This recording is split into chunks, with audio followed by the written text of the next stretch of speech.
Beginilah aksi demo para mahasiswa yang kecewa terhadap kepemimpinan Bupati Musirawas, Hendra Gunawan, dan para anggota DPRD Musirawas dengan membakar belasan ban bekas.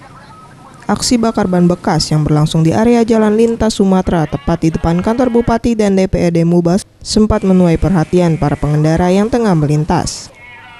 Para mahasiswa ini melakukan aksi demo ini mendesak Pemkab Mura maupun DPRD Mura agar segera melakukan turun tangan di mana pengelolaan sejumlah aset Pemkab Mura yang berada di Lubuk Linggau kian terbengkalai dan tak terawat. Selain itu, berbagai janji manis Bupati Mura Hendra Gunawan saat kampanye yang akan mensejahterakan rakyat, khususnya petani karet, yang saat ini terpuruk akibat harga karet murah, agar segera terrealisasikan, salah satunya dengan bantuan bibit maupun pupuk. Menegaskan hari ini bentuk kekecewaan kami kepada Bupati Musirawas dan juga DPRD Kabupaten Musirawas.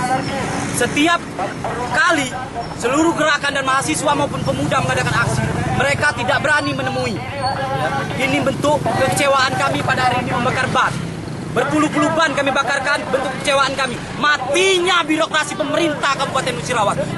GMNI pada hari ini menganggap tidak ada pemimpin yang ada di Kabupaten Musirawas. Ferry Setiawan, Sriwijaya TV.